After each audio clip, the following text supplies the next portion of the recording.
either. agendas or anything, so I hope. Yeah. It's kind of cool.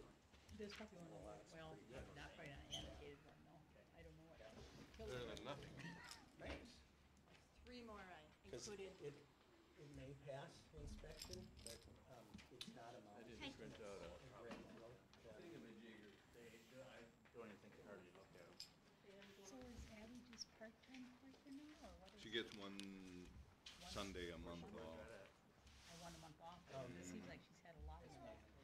Yeah, Maybe I she just took a didn't- few away to do play and in Waterville, I Oh, guess. And okay. when they're ready to move, we'll, I just was curious, because it's kind of, jumping back and forth. well, my opinion is 82 this that summer, he's got backfired. Parkinson's, and Ignorance, death, and not too very, Yeah, doesn't move real well, and there's, it is.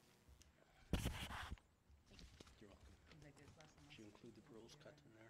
Is it hard working? I don't see a B here. Oh, No, okay. sorry. That's got to be with the leaders and as far as your directors go, or no? When do what? I'm sorry. everybody's pretty laissez-faire. Oh, It's I wonder if that's in my, it was probably Not right after really. that last Well, payroll, well, because January I 15th push is the back last zero. Used to payroll. be. Yeah, So I bet they usually worked more on it practice. a couple days before that, so it'll be the 31st. I was just curious, Yeah. he asked me. Is there more? Yeah, I think I have a list, and Oh, it seems like it we've was got, right after the we've got last one one. high school student Gabe up is up there, there, yep. yeah. Hey, Dan, I know. My math is saying. I hate to break it to you, but, Really? Yep, and they really enjoyed it. well, it's not far from the truth. Debbie did a lot of lecturing. Hi, Anna. Yep. Serving and stuff, so. I used to do that too. Yeah.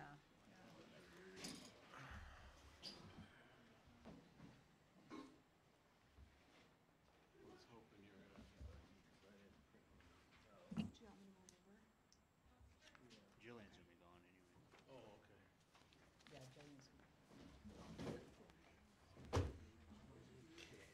Shoot. I should have brought my stuff from the Oh. conference. I did, Yeah. it's really hard to condense. Sure. I say a few, I had a few things to ask questions about from the, I did that phase 4 policy Oh, type sure. thing, and that was quite, there was just a few things on that. And I was gonna type up some notes, and I thought, no, that gets too long, I'll just edit it. No, I had it laying out, but I just walked out of class, so. Well, we could delay it for next week, too, since we have so much going on. True.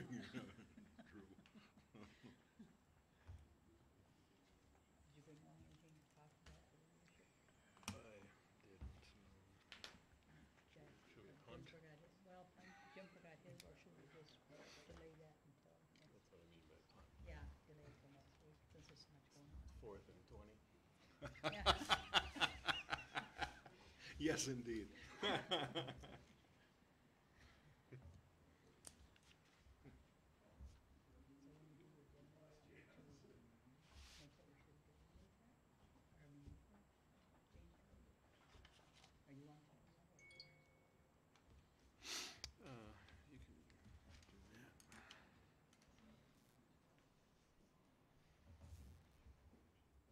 My school colors, Purple, your school colors? I don't know. purple and gold. Wasted time again.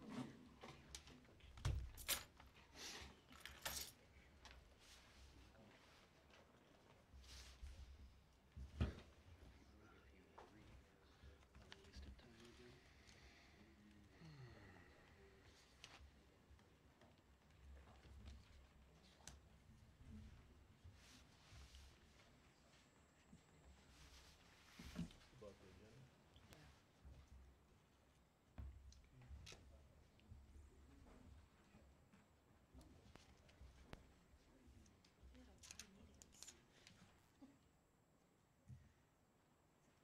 We had a lot of meetings. Number 15 with leadership training, Jim can stuff, so can we just maybe put that onto next month?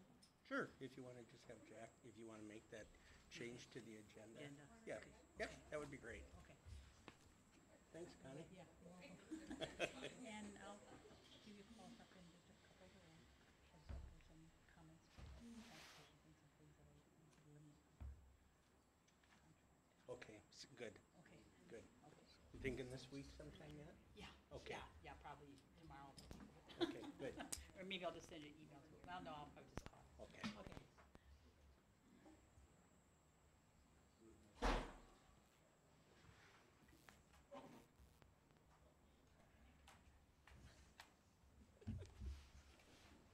Nadine is here.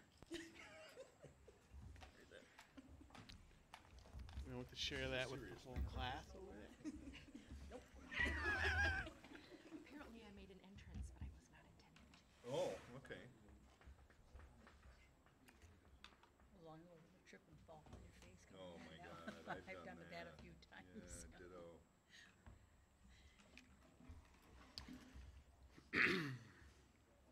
So it is 6:30, we'll call the meeting to order. And first off would be roll call as usual. Jack May, Here, Jillian Cousins, it's our understanding she won't be here, right? Johanna Marzinski here, Sean Coons. Yep. Jim Grabowska, I'm here. Connie Johns. Here. All right, introduction of visitors. Emily Sitzel, fourth grade teacher. Katie Nikolai, Blues Cumberland. Okay, thank you and welcome. First off, regarding the agenda, I would, item number 15, the MSBA Leadership Conference update. If we could maybe postpone that till next month, since we've all had a lot going on. And some of us forgot our materials. no, we were totally prepared. We're trying to save more time for the other items on the agenda tonight. I actually sent 2 Facebook messages, so I pulled all my information up, so I'm ready now. No, but can do we it next month. Yep. would entertain a motion to approve the agenda with that amendment that we So will moved. I postpone will second it. that. The MSBA Leadership Conference update is the part we're postponing, number 15. Motion's been made and seconded. Any further discussion? All in favor say aye. Aye. Opposed? Motion carries.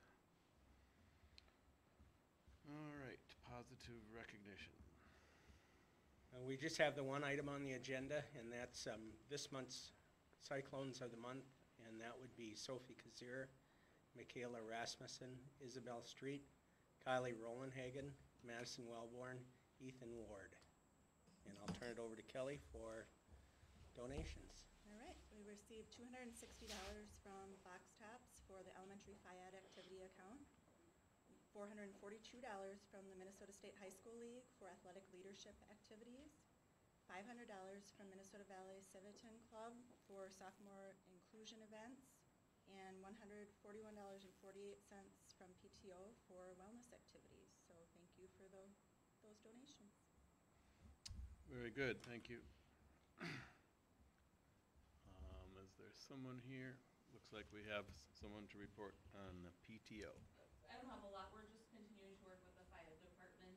We're trying to attempt this year to purchase roller skates rather than rent them, which we have in the past. So that is something we're continuing to research and hoping that then our spring family fun night will also be roller skates for an evening.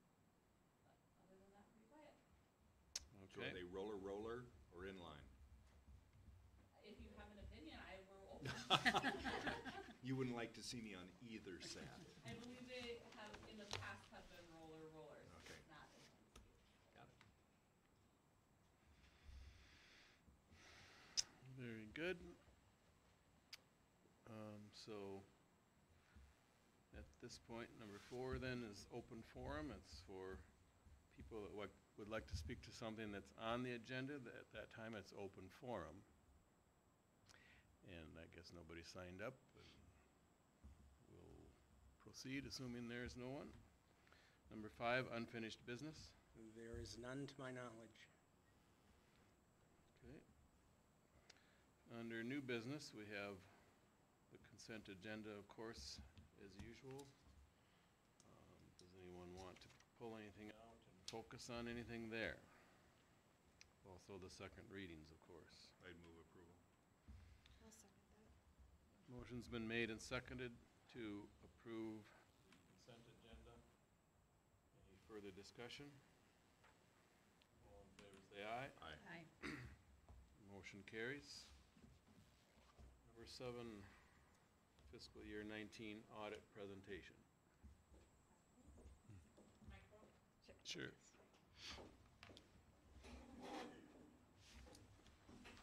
All right. Well, good evening. Thank you for your patience and letting me step in a couple minutes late. I underestimated the amount of time it takes to get across Mankato. Our office recently moved, so getting used to it. So I am Jamie Fay with Ide Bailey. I'm the manager on the district's audit. So tonight we're going to go over the audit results. If you have any questions, definitely feel free to pop in. When I talk about this year, I'm talking about FY19, so that's the year ended June 30th of 2019. Just want to point that out because we are in a little different time frame now. So if you have any, like I said, have any questions, let me know. We're going to step through the document, the executive summary. It's the one that has the picture on the front of it. So we'll just page through that. So we were on site a week in October. We were on site for a few days, and Kelly and her group helped us get everything all wrapped up. We got it all issued, and everything was done by November 27th. So everything went well, and we're going to talk about kind of the results to that. So the first page of information. Yep. Just for the record, that's October of 2019. Okay. Yep. So we were on site October 2019, issued November 27th, 2019 for the June 30, 19 audit. So the first page of information is page 3, talking about the audit opinion. So when you hire Ide Bailey to come in and do an audit, you hire us to come in and test a bunch of transactions, do some calculations to figure out what we expect. For example, what we expect payroll to be compared to what it is. And really that gives us comfort in the numbers and the fact that the financial statements are materially accurate. What that does not mean is that we looked at every single transaction and every single invoice, because we would just be a member of your staff at that point. So I just like to make that distinction because sometimes people aren't quite sure what a financial audit is. So your financial statements were materially accurate. You received a clean, unmodified opinion, which is what you want and what you've gotten in the past. So the second thing we're going to talk about is the findings. So every time we do an audit, if something rises to a level above a threshold, we need to just report it. And so there are a couple things that rose to that level. The first 3 are called financial statement findings. So that is in regards to the financial statements, the standards that surround those. The first one is segregation of duties. That is just that you don't have the proper number of people in your office to segregate things as much as we would like to see from a control perspective. The second is preparation of financial statements. So you hire Ide Bailey to prepare those financial statements, which I have in front of me. They are 57 pages of standard heavy financial information. So you hire Ide Bailey to do that, and since you don't have that done in-house by yourself, then that's what that finding is for. And then the third one is significant journal entries. So through our process, which is the process we've had for years, is we come in and we make some journal entries to make sure everything is accurate. A lot of that has to do with the fact that the state has some reports that get updated later. We do this on a weekly basis, so it's easier for us from an efficiency standpoint. Really what I'll tell you is these 3 findings for school districts in Minnesota, I call them kind of the main 3 for my small districts. I don't have very many districts in the area that don't have these 3 findings. And what it basically means is you're a small town Minnesota that it doesn't make sense to hire 6 CPAs to do all of your records. So those 3, I just like to point them out. So if you do look at the financials, they are there, but give you some comfort that there's not really repercussions that I've seen for getting those. We also do some testing over student activities. You didn't receive any findings over student activities, with the exception of there was a couple inactive student activity accounts, so that's considered Minnesota legal compliance. The rule is that if they don't have activity for 12 months, you either have to have a written plan or they have to be closed out.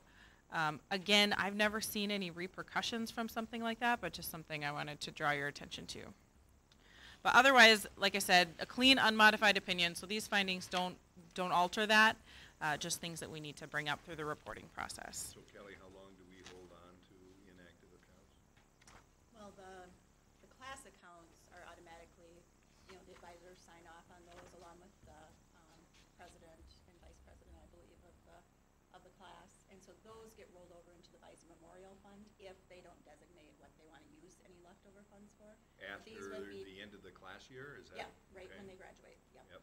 And so, these would be, I think we had a Those are Spanish trip. Golf one and a Costa Rica Yeah, trip. a golf activity account that they just hadn't done a fundraiser for a while, so then they didn't have any activity. And then the Costa Rica trip, we didn't close that out, and I don't remember when our next Spanish trip would be coming, so. And it's not uncommon to have accounts without significant activity for a year. You just have to go through a process and have like a form basically saying, hey, this is why we didn't have activity. It's pretty common for, like band to go every other year or something. That's something that we would expect. So if these are accounts that can be left open, just need to document it and write it. And there are quite a few changes coming to student activities. I know Kelly and I have talked about it a lot, so if anybody has questions as those are read, let me know. The next thing we're going to talk about is cash and investments for the district. So you can see, we wanted to give you 10 years of information just to kind of give you the ebbs and flows. If you look back, 2010, 11, and 12, that's back when the state was withholding a decent amount of money through their receivables. So at the end of the year, you still had a certain percentage of your money. That split was about 70-30 or 60-40. The state still owed you about 40% of your money at the end of 2012. As opposed to this year, that's only a 90-10 split. And really that is the state saying, hey, here's how much money we're going to give you. As of the end of the year, this much is still going to be outstanding as a payment to you. This year, you had about $687,000 in your receivable at the end of the year, and you have collected all of that.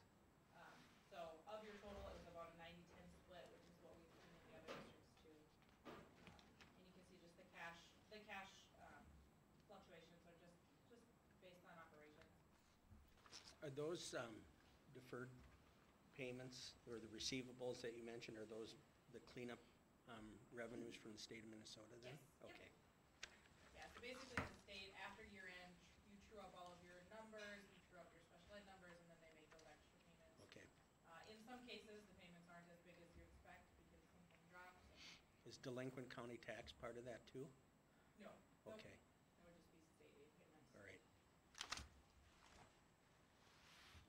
The next set of graphs we have is about ADMs. So one of the main drivers of the school district, as you all know, are ADMs. They're your number counts. That's how you get your revenue.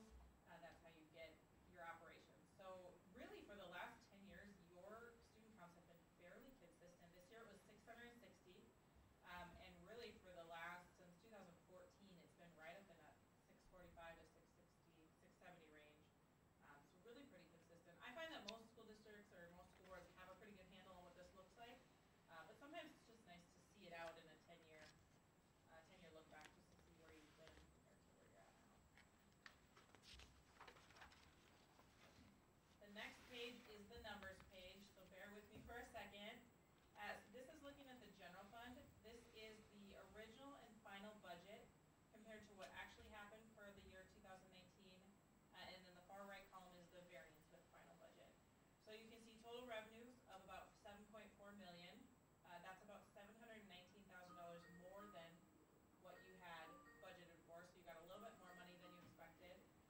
And then expenditures were about $7.3 million.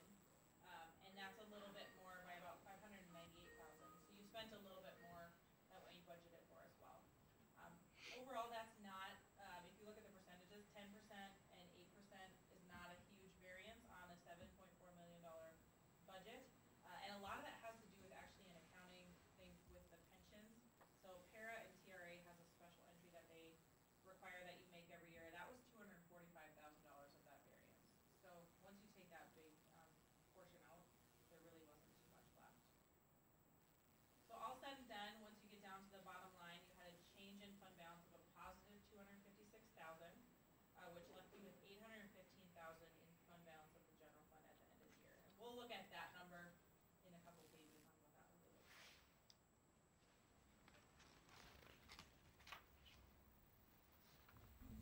In the expenditures section, which item has that 200 and some thousand that has? Regular instruction. So regular instruction has $245,000 for that TRA and the para. And then there was a little bit more, about $665,000 that was an increase in staffing that wasn't necessarily budgeted for. That was how much, the last number you said? 65,000.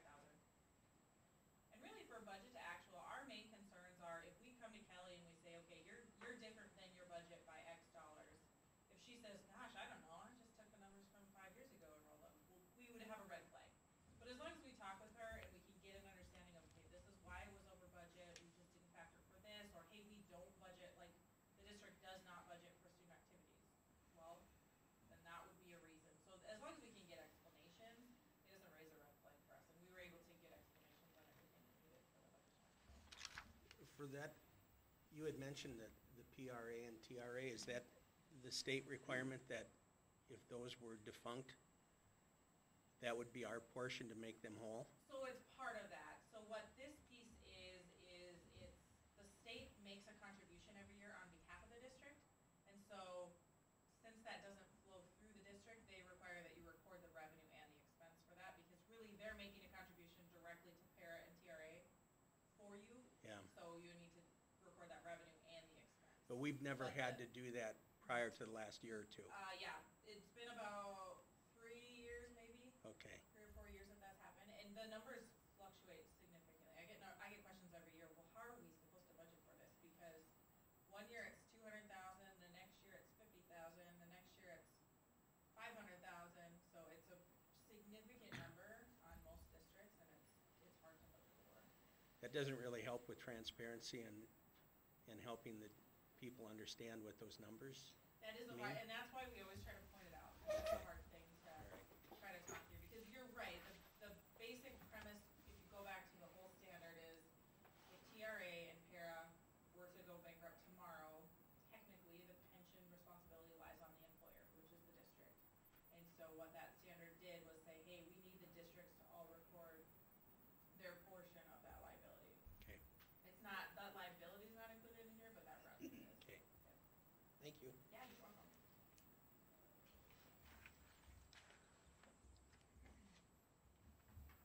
All right, the next page is talking about fund balance. So we like to give you a little bit of a takeaway, so if you are reading this later or you're trying to explain this to someone, you can kind of go back and say, okay, what did she say at that point? So really when we talk about fund balance, that's that 815,000 left in the general fund. That it contributes to a positive bond rating, which you want if you're gonna go get new debt. It produces investment income, so you have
the board's policy, so it's, the state is not gonna come in and say, hey, you're below your policy, you have to do something. Really, the board can decide, okay, we wanna get it back up there, so here's what we need to do, or, hey, you know what, that is not a realistic goal for us anymore, maybe we lower it. Maybe we strive for something. We have some districts who, set it as a minimum, that their policy says we will never go below X percent, and then that's what they use. We have other districts who say, okay, we have a policy that says we will never go above this, and that's what's important to us. So it's really just important to what's important to each district. We serve about 50 school districts between Fargo and Mankato in Minnesota, and they have an average of about 20%. But again, I'll tell you, there's not a right answer.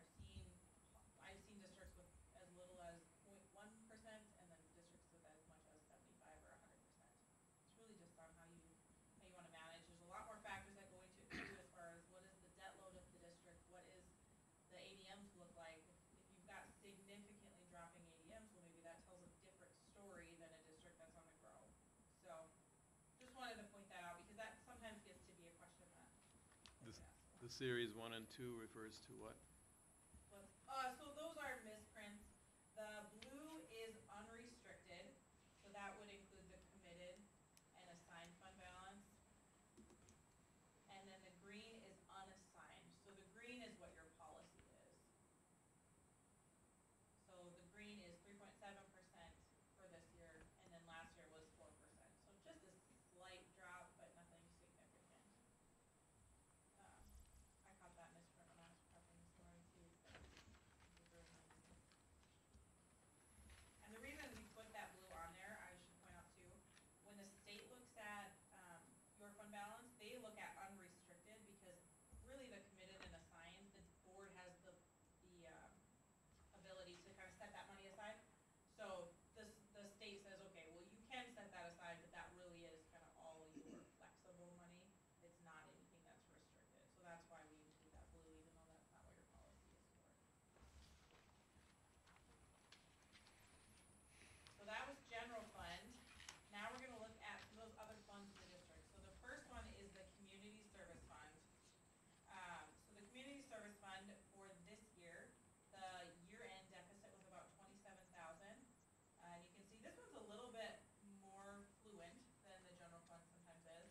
And it sounds like you made a transfer after year-end, so get that up to operating. But the one thing here is when a deficit does exist, you can make a transfer from the general fund. Some districts choose to operate their community service funds at a deficit because they want to provide those services to their community members, and so they just know, hey, we're going to run at a deficit, and our general fund is going to supplant the money that we need for that. Other districts choose to have this more as a self-sustaining fund and say, hey, we're not going to take money from the general fund. It really, again, it really just depends on how the district operates. Some districts have daycares and a wide variety of programming, and other districts really don't have too much in here, so. And ours would include our preschool as well, that Yes. operates at a deficit? Yep. Okay. And those are really big right now. Preschools and daycares, I mean, they don't recoup their own costs. Yep. So a lot of communities are saying, hey, we know we have a need here, we're just gonna supplant that from the general fund. That wasn't unlike what we did with all-day, everyday kindergarten before the state aid kicked into a 1.0 for those kids. Yep. So this 815,000 that we had at the end of the year, right? So that was the general fund. Yeah. Yep. And that reflects, that's a snapshot taken prior before we balance out the community service Before fund? the transfer. Yep. And does it have an impact on, my fingers really taste good tonight, on our policy standing? So, yes, you would take a little bit from your fund balance to transfer that to the community service fund. So it would essentially drop that fund balance a little bit, that 3.7%.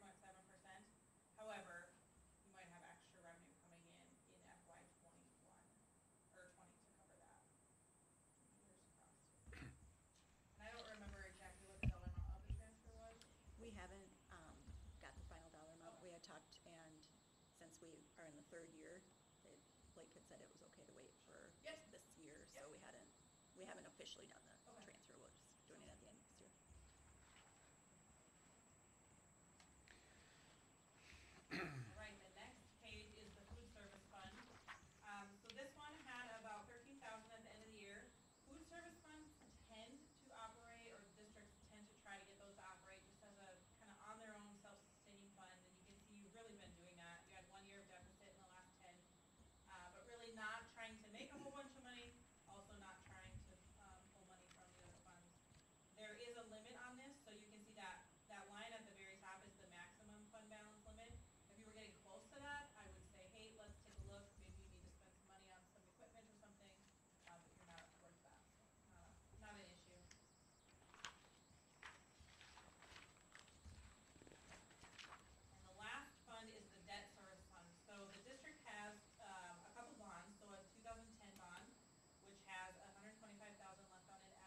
And then the 2012 bond has about 2 million left. So, we just like to show this as the other fund. So the debt service fund really is for sustaining the payments of the debt. So you shouldn't have a deficit in this fund. You should run a little bit of a fund balance because you do levy a little bit more than the payments, because inevitably there are going to be taxpayers that don't make their payments, and so you want to make sure you have that cushion to pay your debt payments.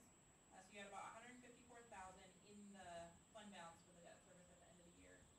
And really that's been holding steady since 2016. It really doesn't fluctuate, which is what you want when you're kind of in that debt repayment mode. You kind of want that fund balance to just kind of stay there, because you kind of built it up a little bit and now you're just making the payments waiting for the debt to be paid off. With that, any questions for me on anything audit related?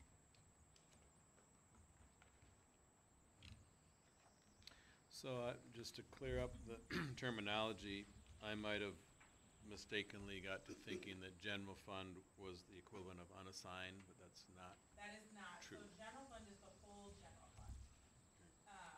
Which page are you looking at? Well, I just went back to, The numbers? yeah. So the general fund is the whole general fund for you, that 815,000.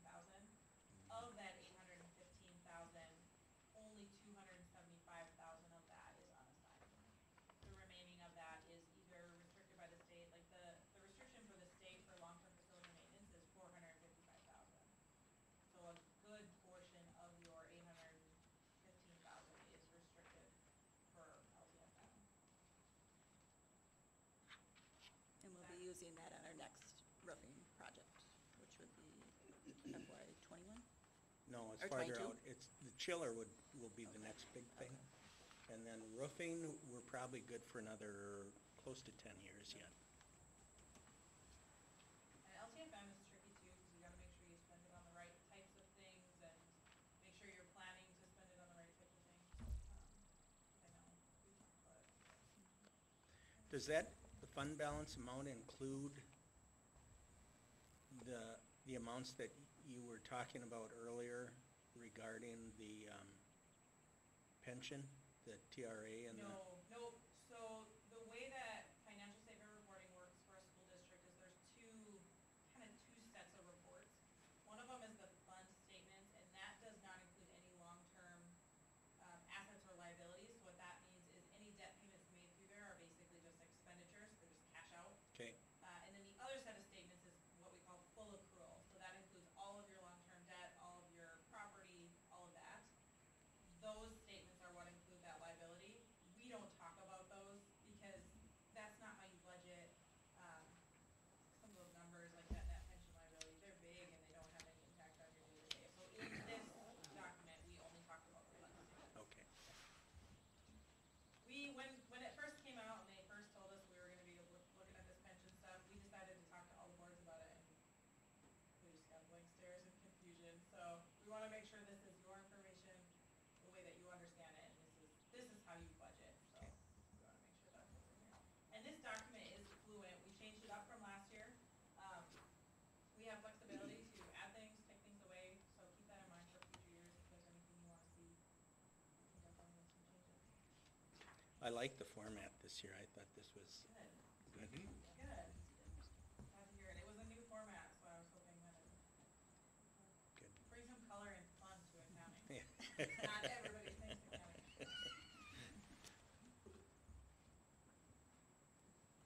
On this page towards the beginning, when that issue of TRA and para was brought up, did I understand you to say, so buried in that line is 245,000, but is there also an offsetting revenue amount? Yes, yep, so in the state sources, there's a 245,000 up there too. So that's why I call it kind of just an accounting thing, because they bump up revenues and expenses for the same amount. So the bottom line doesn't get affected by it. That state sources is up a little bit, and then regular instruction is up a little bit. So it did really happen, right? Okay. Yeah, yeah, we get all the reports, and so they break it out and say, okay, this is what we contributed, this is how we break it out by district, and we do testing on all of that, so it's there.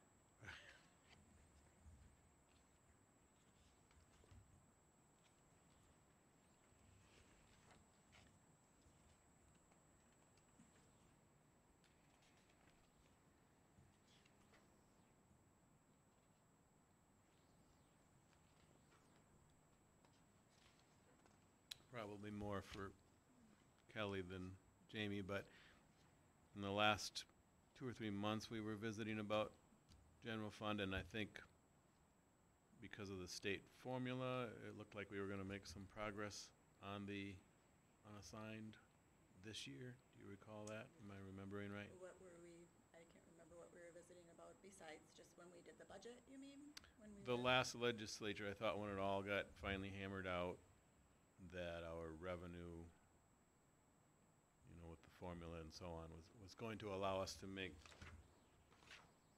a little progress on that with regard to unassigned, Fund balance? yeah.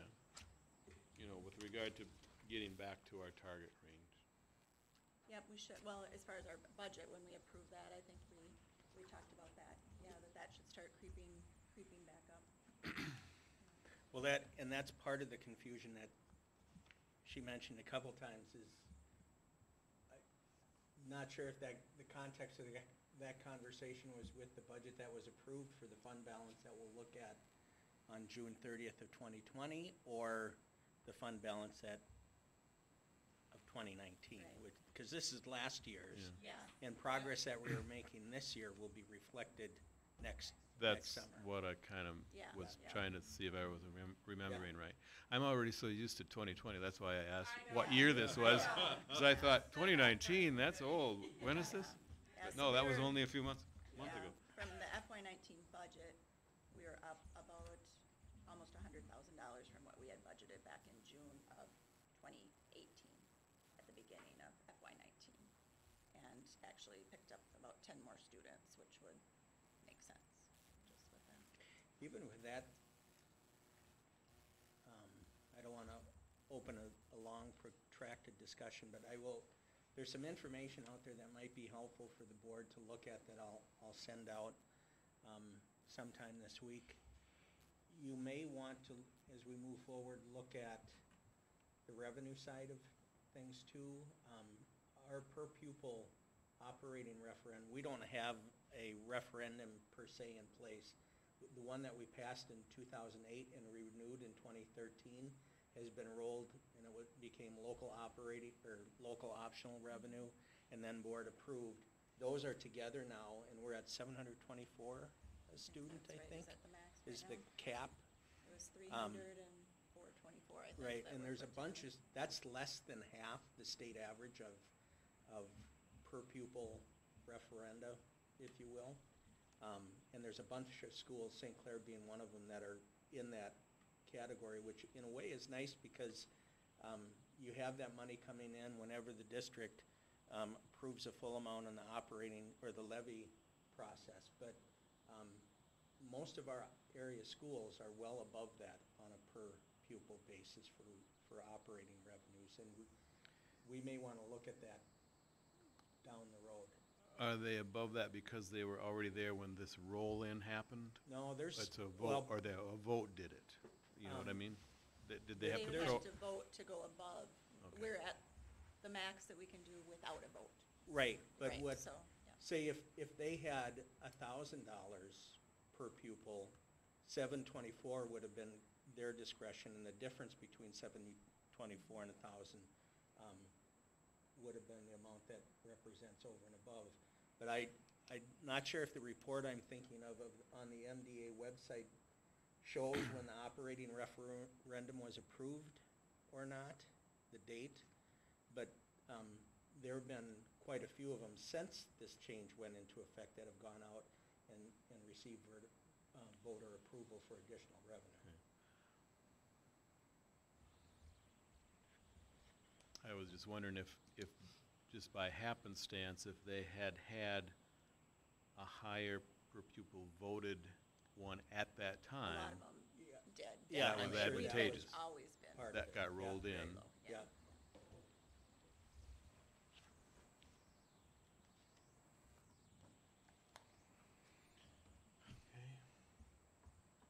Seems like it's running out of questions here. Right, well, when you read the full financials tonight and it puts you to bed, feel free to write them questions. Kelly's got my contact information. We had a great experience. We thank Kelly and all of her team for Kelly, Kelly, and Kelly, right? Yeah, there you go. And Julie and Kate. I drag people into the fun all the time. We always, you guys are always our last district, but it always goes very smoothly, and, yeah, we're very appreciative of things. Thank you. Save the best for last, right? Yeah, there we go, I like it. With all that said, I would make a motion to approve the FY19 audit as presented. Second. All right, motion has been made and seconded. Thank you. To approve the audit. Any further discussion? All in favor say aye. Aye. Opposed? Opposed? Motion carries. Okay. Then appointments. Two appointments on the agenda. One is Casey Kelchin, and the other is Aaron Meyer, for two separate paraprofessional positions. I believe both of them were at the elementary. Is that correct, Mrs. Holland? Yes. And we've needed them to start, we've asked them to start already, and they're both doing a fine job. So we're asking for board approval of those two hires. So moved. I'll second. Okay, any further discussion? All in favor say aye. Aye. Opposed? Motion carries. Long-term subs. Bryce Stenzel has been asked to accept the position of long-term paraprofessional sub for Katie Hugmer, and he's agreed to do so. And also Anna Linnell, who's no stranger to the district, has agreed to do long-term subbing in first grade for Laura Gangelhoff. I move approval. Second. Motion's been made and seconded. Any further discussion? All in favor say aye. Aye. Opposed? Motion carries. Prom contract. In your documentation is the contract for prom 2020 that Mrs. Rulin provided, and it highlights the DJ for the prom and the rate of pay for that service as well. So moved. Second. Any further discussion? All in favor? Aye. Aye. Opposed? Motion carries to approve the prom contract. Motion there. Excuse me. Professional Services Agreement, OFC. In your packet is a copy of the professional service agreement between St. Clair and OFC to provide athletic trainers and related services. This is through the 2028-2029 season. Earlier this year, the board approved a 5-year agreement with them, and I don't remember the rate, but it's when it's all said and done, it's about 15 grand a year that we have with them. So going forward, after this year, we would have had 4 more years at approximately $60,000. OFC approached Mr. O'Donnell a couple months ago with this agreement, and it would replace the current agreement that we have and extend it through the 2028-2029 season, but it would do so at no charge to us. So that would be a savings over the course of that time period of 150 in the neighborhood. What we have to provide in return is the things that we've been providing for them as a result of our existing contract, and that would be the supplies and equipment that they use when they're here providing services, and then some free advertising. We try to make mention of them whenever we can, and there might be a square of advertising in the bulletins and things like that. So this would save us right now about, like I said, $60,000 to $70,000 just in the next 5 years coming forward. So Technically, the 5 years after 4 years. Yep. And, Move approval. okay, there's a motion to approve. I'll second it. Second, and then in the further discussion department, what would motivate them to do that? I don't know if I'm Well, I following think this. there's probably more agencies or providers that are out there, and they would like to kind of lock in their services with us, because here providing that service, there's a higher chance that if there's follow-up needed, the student athletes will go there for continued services as well. We don't have to pay the 4 years anymore. No, no, this would take the 4 place of years it. is null and void. Okay. And we've had a working relationship going back that predates me, and we've been quite happy with them, so we have a pretty good working relationship with them, and the contract does include a clause that both parties can get out of it if we're not happy with how things are going, so seems to be a good savings with little risk involved for us, and saving our taxpayers a good chunk of money, so we're recommending it for the board's consideration. Any further discussion? All in favor say aye. Aye. Opposed, motion carries. Reduction resolution, I can't believe how fast a year goes. It seems like I say this every year at this time, and it seems like it was just a month ago when I said this is kind of that boilerplate language that we do every year typically it's the January meeting.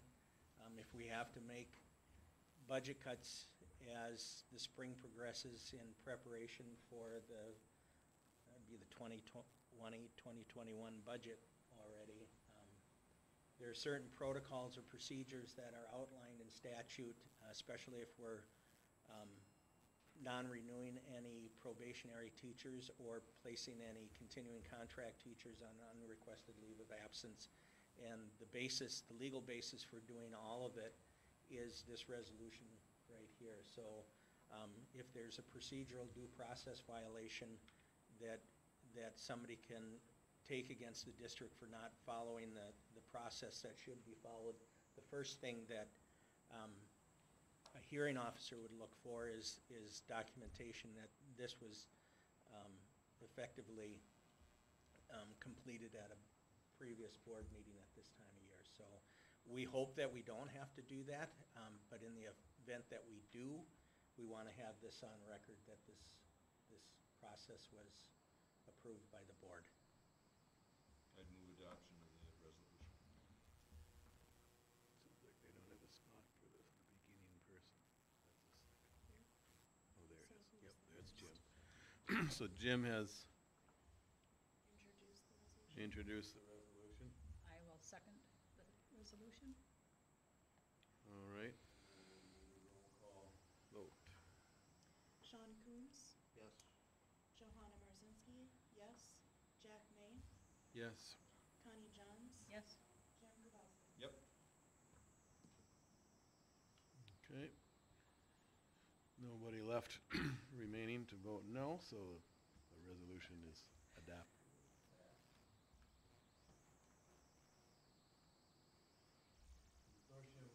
Letter of agency. In your board packet is the agreement that we're requesting your approval for, and it allows us to be or remain in the E-rate consortium that's part of the South Central Service Co-op and the Socrates program. It allows us, it expedites the paperwork that we have to do, and it also in some situations, I believe, helps us remain eligible for some forms of reimbursement that if we tried to go out and get on our own would be more difficult for us to secure. So we belong to Socrates, and we occasionally during the course of the school year have to file a letter or sign a form that they submit then on our behalf collectively, and that allows invoices that we get for our internet connectivity to be reimbursed from the E-rate. It's a federal program that allows or provides funds for schools for their interconnectivity and networking costs. So we would recommend that we continue to remain with them and continue to receive the benefits that membership provides for us. I would make a motion to approve the consortium letter of agency as presented. Second. Motion has been made and seconded. Any further discussion? All in favor say aye. Aye. Aye. Opposed? Motion Motion carries. Should that be in the form of a question, isn't it Socratic? I'm thinking of. Yeah, Socratic method. Socratic method is teaching ask by questions. questions, Yep, yes. yep. We should have put that in the form of a question. We're not playing Jeopardy here. Okay. All right, where are we at? Local control resolution. Jim was a member of the delegate assembly for MSBA, and he was nice enough to bring back the meeting materials from that process. Was that in September, Jim? that you No, know of? December. Okay. But you brought that information back this fall. December. Was it that recently? Yes, it was. Jeez. Sorry. Didn't mean to be thick about it. No, you were having your shoulder looked at the time. Yeah, okay. And Jim has more background with this than I do, but it certainly resonates with me. And it sounds like the MSBA Delegate Assembly have seen what some of us perceive in the same way that the legislature more and more is becoming, despite the fact that they also do control the purse strings for us, but more active and dictatorial in terms of requirements for local districts. And every time that there's some authority that the legislature takes, it's unfortunately a zero-sum game. And that means that some discretion is removed from local school boards. And what MSBA was hoping to do with this was have local boards pass this, and then we can provide it to our local legislative representatives and the members of the different committees, the education committees at the state legislature, so they know that this is where we stand on the issue of local control. Jim, is there anything that did I misrepresent, or? Not at all. Okay. Well, I think when we're making this motion, we should read this last sentence, or this preceding sentence here, so people that are listening, or they maybe don't have paperwork in front of them, knows what we're actually voting for. It says, now therefore be it resolved that the School Board of Independent District 75 St. Clair Public Schools supports local decision-making authority and opposes legislation that restricts the ability for locally elected school boards to respond to the needs of their districts, students, and communities. And that said, I would introduce make the motion to adopt the foregoing resolution. Second. Okay, and being a resolution, we need a roll call vote again. Sean Coons? Yes. Johanna Marzinski? Yes. Jack May? Yes. Connie Johns? Yes. Jim Grabowska? You bet. The resolution is successfully adopted. And as we mentioned, we're going to postpone any reports from board members who attended the MSBA Leadership Conference. And we have first readings there to bring to your attention that will be on the consent agenda next month. And that's in your packet, of course. Next item is elementary principals report. I have a couple of recognition items that were not included in positive recognition. The first is for the district spelling bee that was held on January 23rd. In the elementary, we were represented by Ava Davis, who took first place, Janessa Karstensen, who took third place, Bryn Hansen, Vincent Bowes, Archer Richter, and Leah Bowe. The second place winner was seventh grader Ella Schul. And we just want to thank Mrs. Klecker for organizing that event every year and congratulate all the participants. They did a very nice job, and it's difficult to get up in front of all of those people to do that.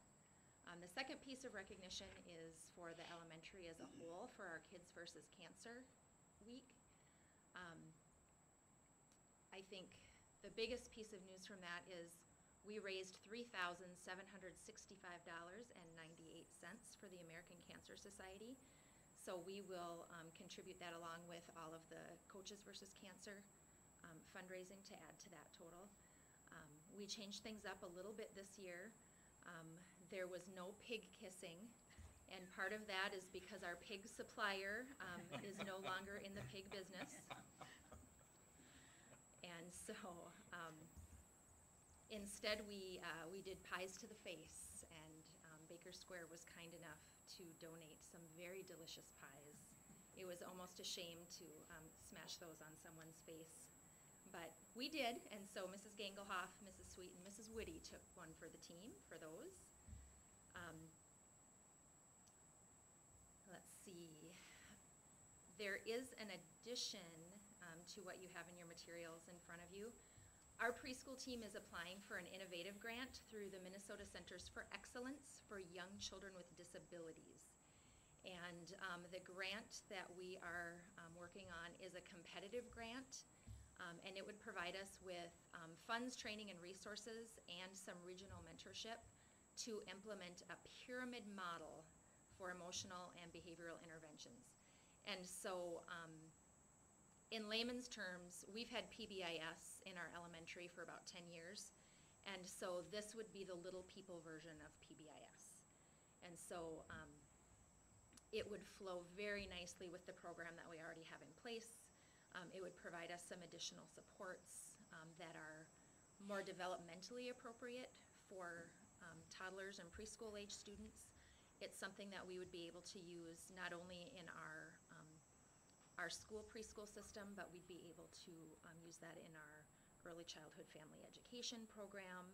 It's something that we'd be able to share with parents in the parent education portion of that, so that parents would have some strategies for dealing with tantrums and teaching how to share and how to be friends and all of those kinds of things. So that grant is due February 1st. And if we would happen to be awarded that grant, before we would actually receive any funds, we would need approval from the school board for our implementation plan. So just kind of a heads up to you that that may be down the pipe. And taking a look at some of the things that are there, even if we don't get the grant, we may do some research and try to implement some of those things and then shoot for the grant again the following year. So that, because the grant really would provide us with a lot of the training pieces that are very critical for implementation, and we'd be able to use some of that monies to pay for subs so that our teachers can go to the trainings and that, things of that nature. And then the last thing that I have here, in December, part of my report was just talking about some of the conversations and research that we were starting with the social and emotional needs of our students. And so that month we talked about some of the needs that we've identified and some of the resources that we already have to support our students. The next step was kind of a wish list on, what can we be doing better with the resources that we have, and if money were not an option, which apparently we have to watch our money according to the audit report, what are some of the things that would be really helpful to us. And so you can see there's some of the things that the staff suggested. One of the things that would be very, very helpful is a licensed professional in the elementary who can help with behavioral supports. One of the things that we particularly struggle with are things that come up in the moment. So, for example, if there's a student who learns that mom and dad are getting a divorce, or if there's somebody who, just lost a grandparent, or maybe my best friend's not talking to me. On the high school side of things, we have a full-time counselor who is trained with some therapy. And so when people are in the moment and need that resource right now, there's someone that they can go to. Currently at the elementary level, we have a school social worker who works 2 days a week. And right now, the vast majority of her time is scheduled through IEPs. So if you don't have social and emotional support and instruction written into your IEP, you're probably going to have to go on a waiting list to see her. And so when we have those kinds of situations that come up, she either tries to move her schedule around and try to meet with them, but where it often falls upon is our classroom teachers, who, you know, try to talk to them out in the hallway while everybody else is in the classroom, or, you know, try to catch them during lunch or recess, or it falls to me. And, you know, I think we do the best that we can. And we fall upon any bit of training and life experience that we have to work with these kids, but we have no therapy training. And so, we hope that we're doing the best that we can for these kids. But to have someone on staff that would be able to do those sorts of things would be lovely. And to be able to provide some preventative FaceTime with students as well, being able to go into classrooms and work on teaching social skills and emotional regulation and those sorts of things, so that kids have some tools so that when they do face these things, they're not jumping into crisis mode right away, would not only help at the elementary level, but then, you know, Dustin and his staff would be seeing, hopefully, some changes as they reach high school as well. And there is a difference between what a school social worker can do and a counselor. Correct. There's a lot of overlap, but there are also some differences. Generally speaking, a school social worker is more of a liaison between school and families, and families and community.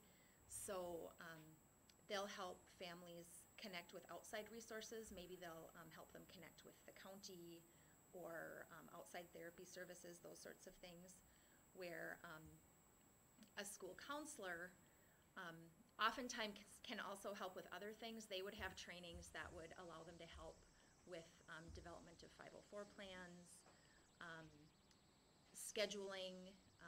You know, at the high school level, they do a lot with scheduling, with career development, and pathways to different post-secondary options.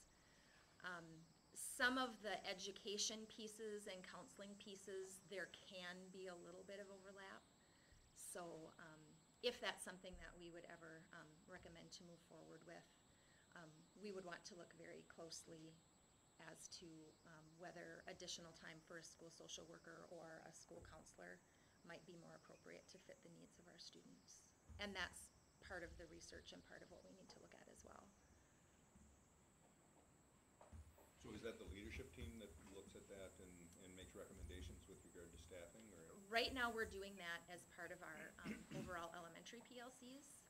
And so, because our staff is so small, we can have some pretty decent conversations with the whole staff.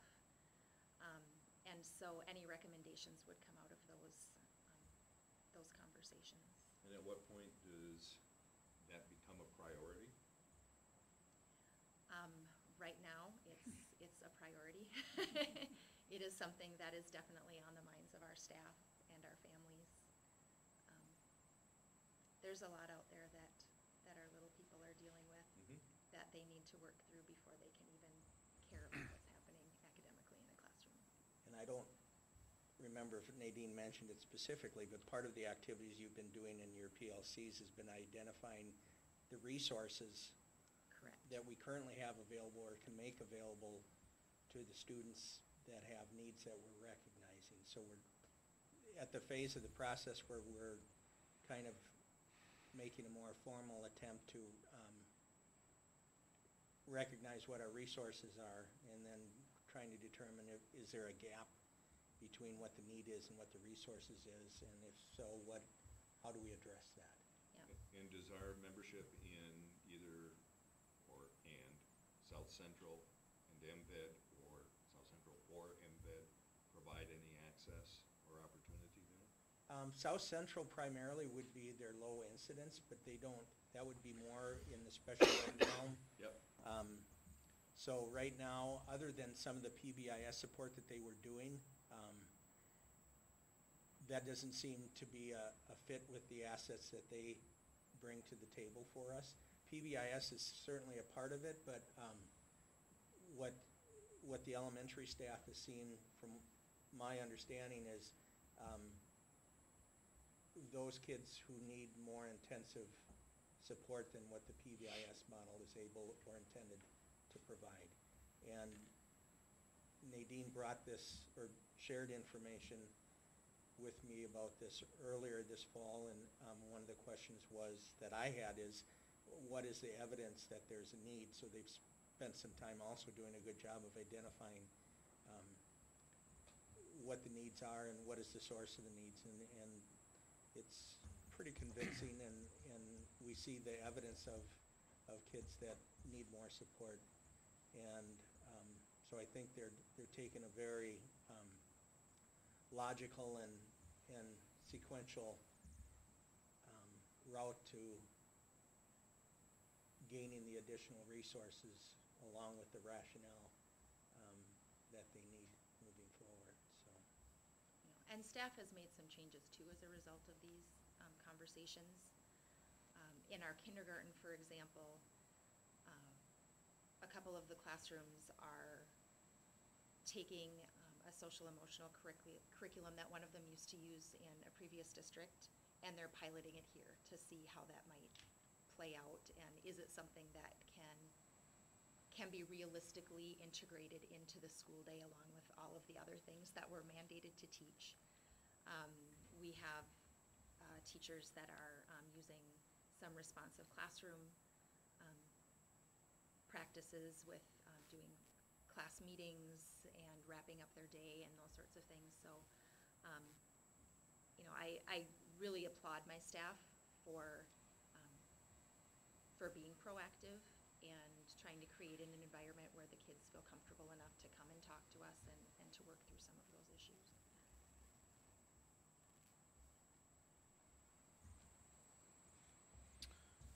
All right, any more question or discussion on that report? What's the first name of the So I guess we're ready to move on then to high school principals report. Well, the only thing that I wanted to touch upon, give you a heads up on, is there is a social media site out there, Instagram account, that is, that has been created, that is putting out some pretty nasty and disgusting memes towards some of our students. The only thing that we can really do about it at this point, we don't know who the source is, who created it. We have some ideas, but it's based on hearsay and all that, so nothing concrete. Law enforcement, our resource officer is aware of it. They've investigated it. They're looking into what they need to do to get search warrants to get at Instagram and expose that account. But they've been kind of stifled as much as we have. If we happen to see someone liking it or following it, because all we get is snapshots and so forth, I grab those kids, have a conversation with them. Hey, you don't want to be a part of this. Get off of there. Don't follow them. Don't empower them. Have those conversations, and I think those people have, you know, quit following them. We simply say if you're following them, you're giving those individuals power, and you don't want to feed into that. And flip side to it, you could be the target. You know, so you could be the one that eventually becomes the target, and now you're dealing with it. So don't get involved. If they know anything, you know, the whole works. Matter of fact, I had a community member call me today that has no kids, nothing involved, and say, hey, do you know this is going on? Yep, we know what's going on. Appreciate the phone call, you know. So it's out there. People know about it. And we're trying to deal with it as best we can. You guys know as well as I do, social media is far, far worse than when we were in school passing a note or doing something like that. So Sister Paulette confiscated mine, and boy, did I get in trouble. So, you know, I lay a guilt trip on the kids. We're better than that. They know they're better than that. And hopefully enough positive peer pressure will make this go away. But, you know, so if you're hearing that, well, why isn't the school doing something? We are busting our butts trying to do it. I follow up on every lead that I get. I grab kids. I don't grab them, but I go and talk to them, have discussions with them. Anytime even I catch a wind of a name, I go and have conversations, so, I don't know. Hopefully somebody will slip up and we'll be able to take care of them, but at this point, it's been a struggle.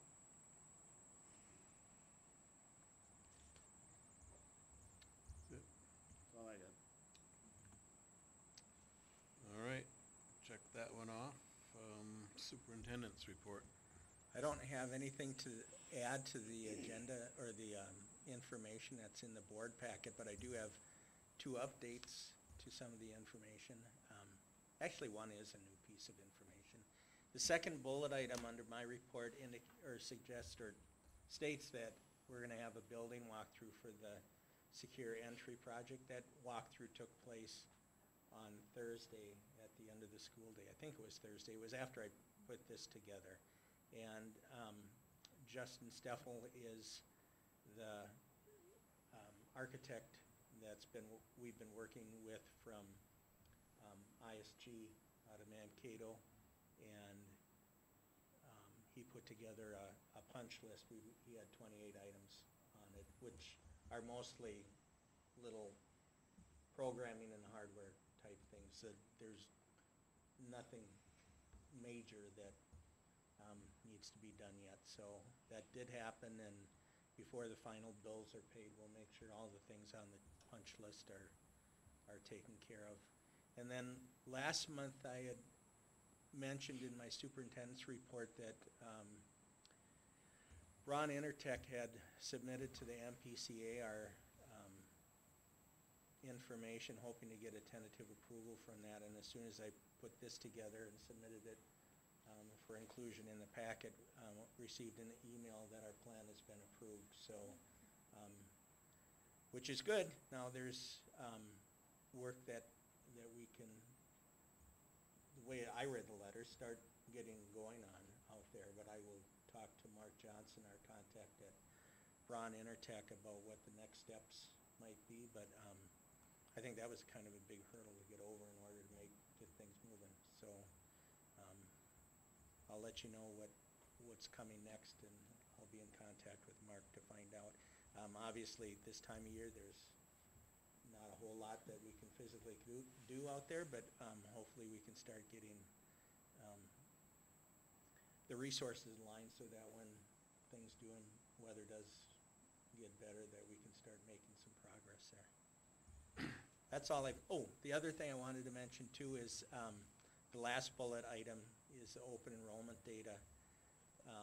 This is the most recent open enrollment information from MDE. They have all kinds of reports out there, and one of them they put together is a huge spreadsheet that shows the number of kids that are moving from one district to the next. So we use the find and sort function and are able to pull the data out and reduce it to the ones that are just pertain to St. Clair, either on the receiving end or from the point of view of where the kids are leaving St. Clair. And the good news is when we add up all the kids coming in from area districts compared to those that are leaving, we have a net gain of 210 kids. And our overall enrollment last year for 2018-2019 was 666, and that 210 net gain represented 31.53% of our kids. So if you look at the information in detail,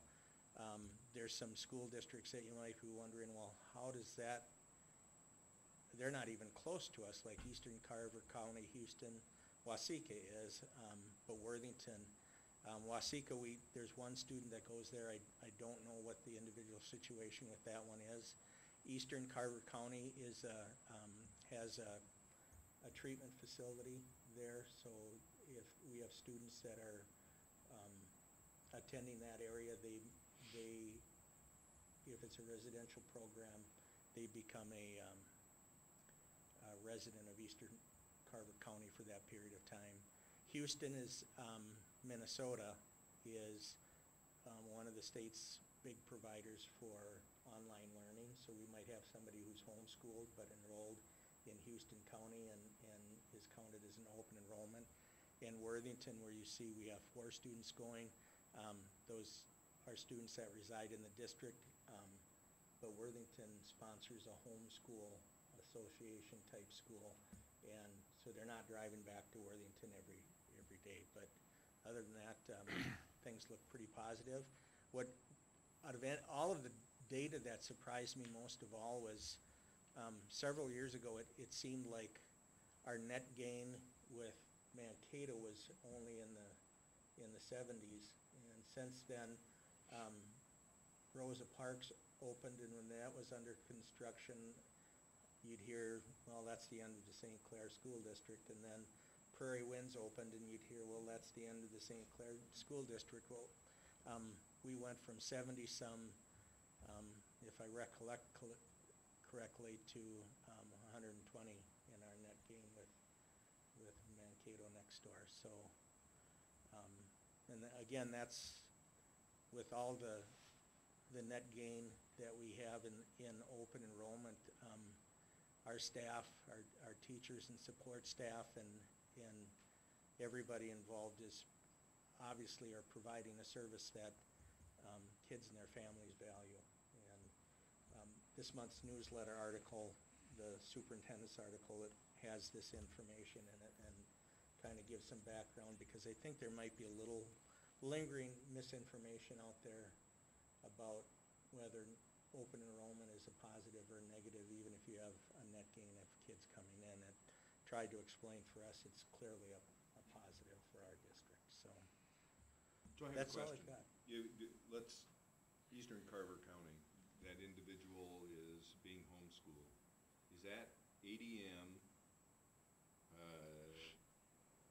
apportioned to us, even though they're being homeschooled? No. That one may not be homeschooled. That might be a resident that was enrolled here, Yeah, but might have been chose to go online, okay. or receiving services over there. Yep, For more time than they were receiving services here. Here. We had to have an open enrollment agreement in place for them. And I don't remember what the specific situation is. I just know that Eastern Carver County is where they have some online treatment offer. type support for students that need that additional help. Okay.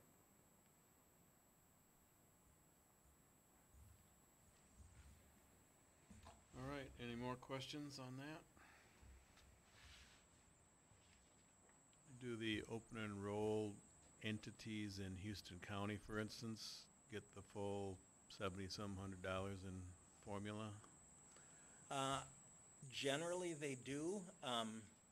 There's some question about the 724, the operating referendum revenue.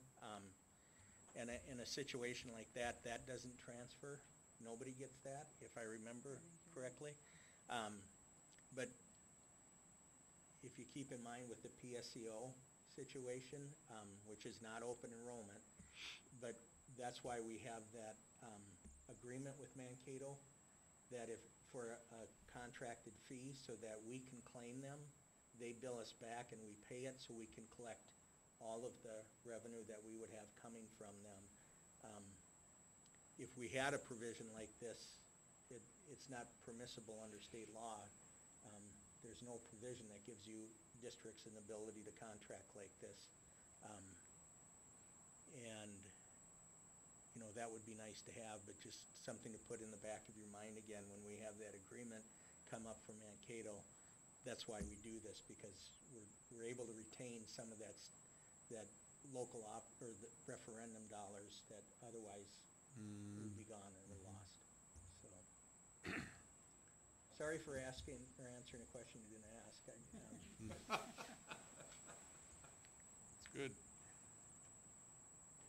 Any board reports?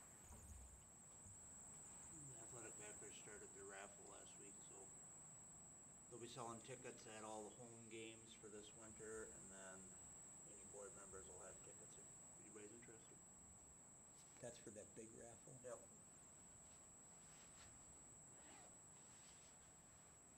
And that raffle in place of, September. that'll take the place of some of the state fair. Yeah, if we sell all the tickets, it should make up close to half of the state fair money. Do you need to be present to win? No, Okay. we do not. They're only selling 500 tickets.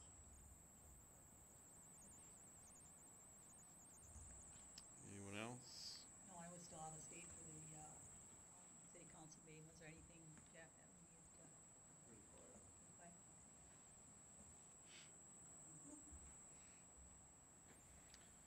All right, then, for people that would like to speak to something in general that's not on tonight's agenda, at this time it's open forum. And so I'll do that.